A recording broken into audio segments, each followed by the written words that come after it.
छोटे से गांव धर्मपुर में हर कोई मेहनत से जीता था। यहाँ जीवन आसान नहीं था, लेकिन उम्मीदें हमेशा जागती रहती थी।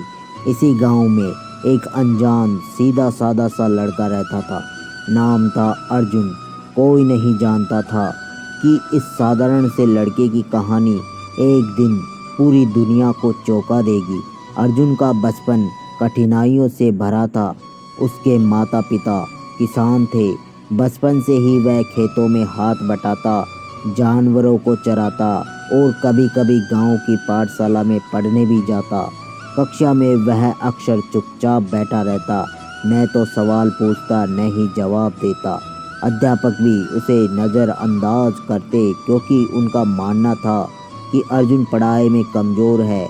लेकिन अर्जुन की आंखों में कुछ और ही चमक थी, कुछ ऐसा जो लोग देख नहीं पाते थे। एक दिन गांव में एक बूढ़ा व्यक्ति आया। नाम था राजन दा।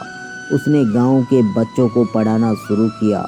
अर्जुन उनमें सबसे नियमित छात्र बना। राजन दा को जल्द ही पता चल गया कि अर्जुन की सोच दूसरे से अलग है।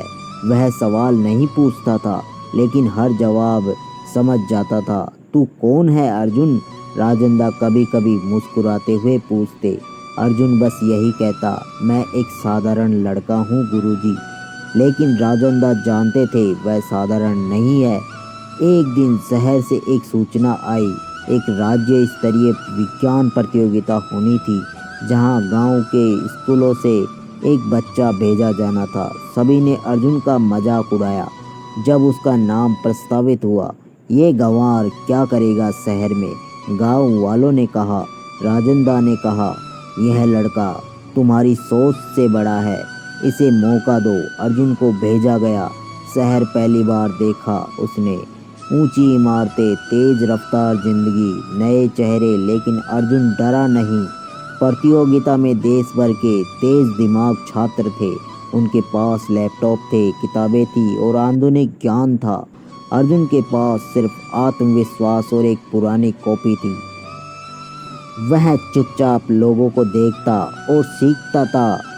अंत में जब उसका प्रोजेक्ट प्रस्तुत करने का वक्त आया, उसने एक साधारण लेकिन अद्भुत मशीन बनाई। सौर ऊर्जा से चलने वाला सिंचाई यंत्र। प्रस्तुति के बाद हॉल में कुछ पलों की चुप्पी छा गई। फिर तालियों की गड़गड़ाहट। अर्जुन को प्रथम पुरस्कार मिला। उसके गांव का नाम अखबारों में छप गया। इंटरव्यू लिए गए। सोशल मीडिया पर उसकी तारीफ हुई। लेकिन अर्जुन बदला नहीं। वह वापस गांव आया, फिर से अपने खेतों में लग गया। राजन दा ने एक दिन पूछा, अब क्या करोगे अर्जुन?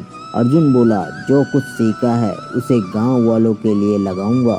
अर्जुन ने छोटे छोटे प्रयोगों से गांव की खेती को नया रूप देना शुरू किया। उसने युवाओं को प्रेरित किया, बच्चों को विज्ञान सिखाना शुरू किया। धीरे धीरे धर्मपुर बदलने लगा। किसानों की आमदनी बढ़ी, बच्चे स्कूल जाने लगे और लड़कियों को भी शिक्षा मिलने लगी। गांव वालों की सोच भी बदली। अब वे अर्जुन को गांव का हीरो कहने लगे।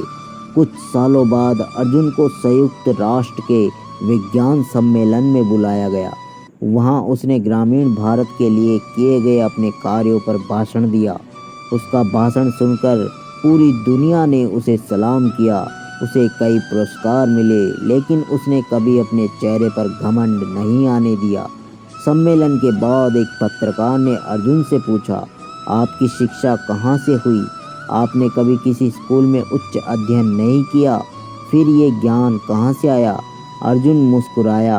फिर उसने कहा, मैं एक राज परिवार से था। मेरे माता पिता कभी एक समृद्ध राज्य के राजा और रानी थे, लेकिन राज्य की सत्ता छिन गई और हम गांव में शरणार्थी बन गए।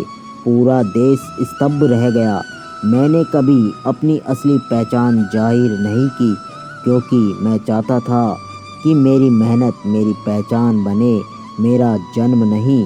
आज अर्जुन का नाम भारत के सर्वोच्च वैज्ञानिकों में आता है, लेकिन वह आज भी धर्मपुर के खेतों में बच्चों को पढ़ाता है और कहता है, पहचान जन्म से नहीं कर्म से बनती है।